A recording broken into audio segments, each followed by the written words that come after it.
साथियों, आज भारत अपनी ट्रेनों के नेटवर्क को भी आधुनिक कर रहा है।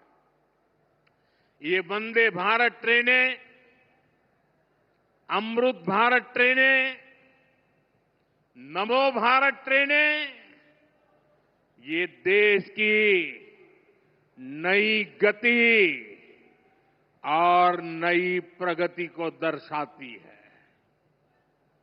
अभी देश में करीब 70 रूट पर वंदे भारत ट्रेनें चल रही है।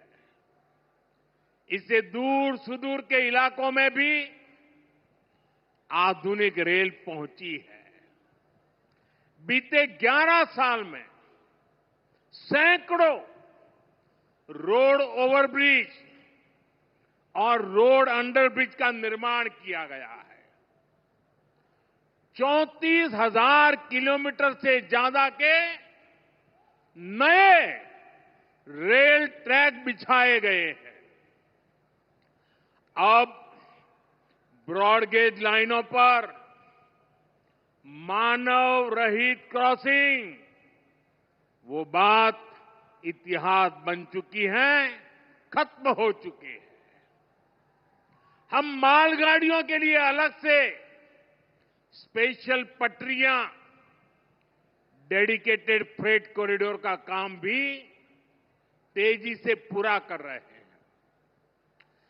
देश के पहले बुलेट ट्रेन प्रोजेक्ट पर काम चल रहा है और इन सबके साथ ही हम एक साथ देश के करीब 1300 से अधिक रेलवे स्टेशनों को भी आधुनिक बना रहे हैं। साथियों, आधुनिक हो रहे इन रेलवे स्टेशनों को देश ने अमृत भारत स्टेशन का नाम दिया है। आज इनमें से 100 से अधिक अमृत भारत स्टेशन बनकर के तैयार हो गए। सोशल मीडिया पर भी लोग देख रहे हैं कि इन रेलवे स्टेशनों का पहले क्या हाल था और अब कैसे इनकी तस्वीर बदल गई है। साथियों, विकास भी, विरासत भी, इस मंत्र का इन अमृत भारत रेलवे स्टेशनों पर उसका नजारा साफ साफ दिखाई देता है। ये स्थानीय कला और संस्कृति के भी नए प्रतीक है। जैसे राजस्थान के मांडलगढ़ रेलवे स्टेशन पर महान राजस्थानी कला संस्कृति के दर्शन होंगी। बिहार के थावे स्टेशन पर मां थावे वाली के पावन मंदिर और मधुबनी चित्रकला को दर्शाया गया है। मध्य प्रदेश के ओरछा रेलवे स्टेशन पर आपको भगवान राम की आभा का एहसास होगा। श्रीरंगम स्टेशन का डिजाइन भगवान श्री रंगनाथ स्वामी जी के मंदिर से प्रेरित है। गुजरात का डाकोर स्टेशन रणछोड़राय जी से प्रेरित है। तिरुवन्नामलई स्टेशन द्राविड़ वास्तुकला के अनुसार डिजाइन किया गया है। बेगमपट स्टेशन पर आपको काकतीय साम्राज्य के समय का आर्किटेक्चर देखने को मिलेगा। यानी हर अमृत स्टेशन पर आपको भारत की हजारों साल पुरानी विरासत के दर्शन भी होंगे।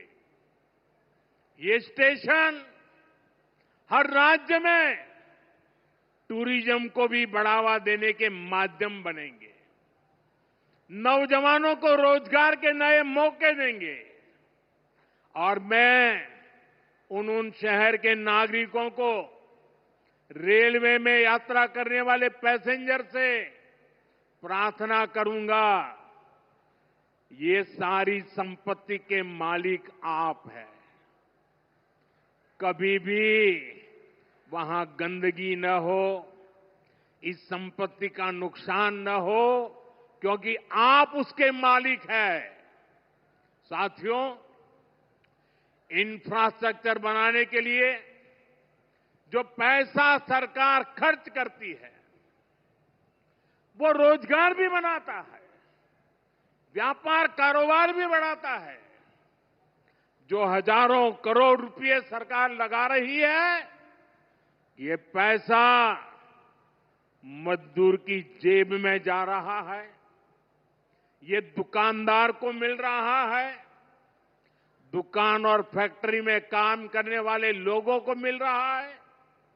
रेत, बजरी, सीमेंट, ये सारी चीजें ढोने वाले ट्रक, टेम्पो चलाने वालों को भी इससे फायदा होता है।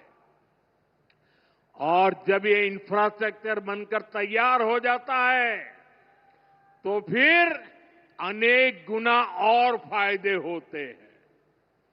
किसान की उपज कम कीमत में बाजार तक पहुंचती है, वेस्टेज कम होती है, जहां सड़कें अच्छी होती हैं, नई ट्रेनें पहुंचती हैं, वहां नए उद्योग लगते हैं, पर्यटन को बहुत बढ़ावा मिलता है।